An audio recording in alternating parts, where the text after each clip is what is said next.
Okay, so now we're going to show you how to migrate on both the A and B screens, though I would recommend that you stay primarily on the A screen to do all your transmitting on. First thing we want to do is make sure that we are in Welcome. Channel mode. channel mode. As cited earlier, any event that happens to be on frequency mode, that's not a problem. This VFOMR button, you can just simply hit that once and you'll see when I do that, Frequency mode. it changes to frequency mode. All you need to do afterwards is hit it one more time. Channel mode. And now we're back at channel mode. Now, this is already assuming that you've already set your radio to the what I would call default emergency setup with your A and your B screen. You'll notice we have that blue bar on the top right on the A screen.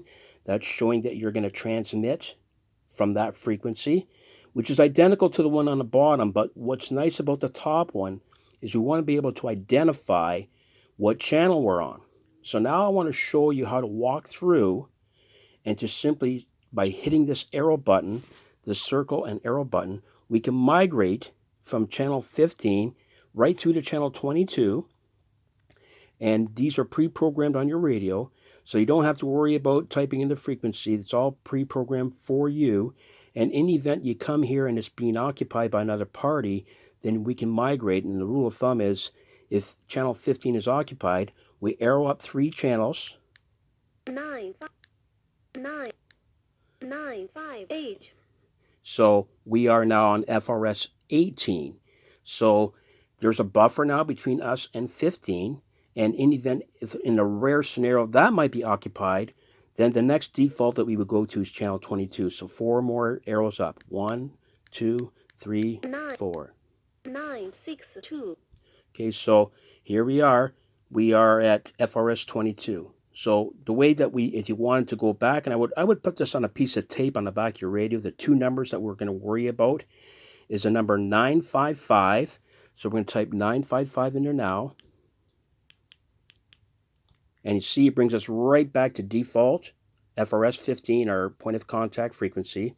And then if we want to navigate, if for whatever reason we do not have contact on anybody on these channels, in an emergency scenario, you do have the ability to access the repeater stations.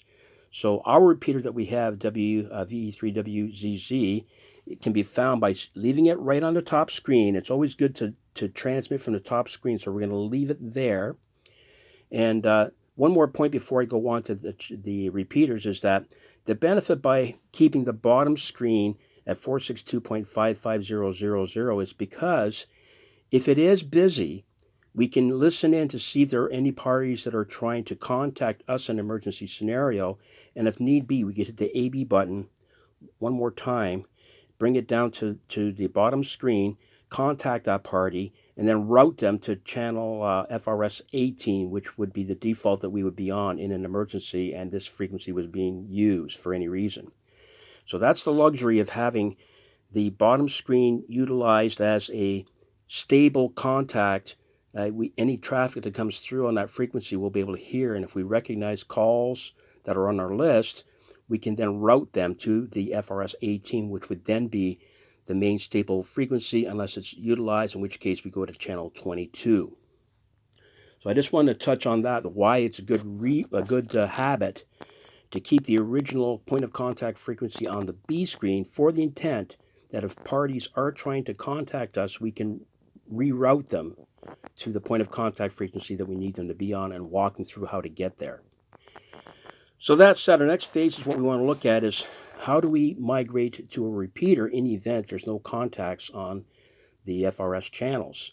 So the number we're going to use, there's only 2 numbers you need to remember, 955 for the point of contact frequency here, channel 15, and the second one is 831. So 831. And now you see V3WZZ.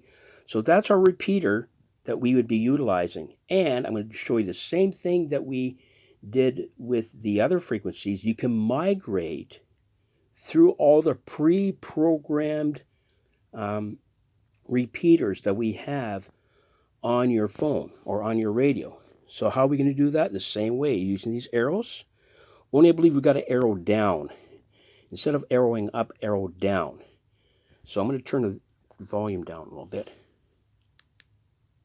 And you'll just see these different ones here. Now the main ones you want to write down that are operational is this channel here, VE3SJI, which is St. Joseph Island repeater. It's a fantastic repeater. It has great range. It goes through to the other side of Bruce Mines from Sault Ste. Marie and a little bit north of the Sault, right over to Bruce Mines. So you want to make sure that if we're going to say anywhere east of the Sault or east, that's probably one of the better ones to contact outside of the one that we have here locally for locals here, the VE3WZZ, the one we showed you initially. So I'm just going to keep arrowing through. And there's VE3SSM, that's VE3 Sault Ste. Marie. There's another one that can be utilized effectively locally here in Sault Ste. Marie. And if you walk right through, you arrow all the way down, you can go right through this entire directory, and it goes through the emergency channels, other channels that you can be listening to, taxis, mall, ecotax, Coast Guard, and so it walks you right through there. Then all you got to do to get back to where you want to go originally is, again, when you're all done your traffic and all done everything and everything's passed through, you can type the 955 in, which brings us back to FRS 15, and or you can go 831 and migrate through the repeaters until you get all your traffic passed through. And then what I would recommend you do at the end is that you put it back to emergency default, especially if we're in an emergency scenario. What you do outside the timeline of an emergency with radio, that's your business. We're not trying to tell you what to do on that side of it. But in the event that it does come to an emergency, a default situation is good to know that everyone's on the same page with, coupled with the fact that protocols that come in play, we can teach people by going to the nets. We have our Tuesday night net at 7:30 here on FRS 15, and it will allow you to develop your radio skills, to learn how to migrate, and it will allow you at the same time to listen in on our repeaters with the various hams that we have to see the protocols we utilize there and the ranges we're able to accommodate that in that respect. And just the more that you do it, the more you toy around with it, the more familiar you become with it, the more, I would say, confident you are in using it. And that's always a good thing. So we just want to show you that how to set it for default, and then how to migrate it with the FRS channels on the first video, and then how to migrate it with the repeater stations on this video, and let you know that we do have nets every Tuesday. We also recommend that between 7:30 and 9 o'clock, that could be toy time for anybody trying to mess around with their radios to determine ranges for their own benefit. And by all means, feel at liberty to use that. These frequencies are there to use. So, hey, the more we toy with it, the more comfortable we become with it, the more equipped we become, and the better off we are in terms of passing traffic.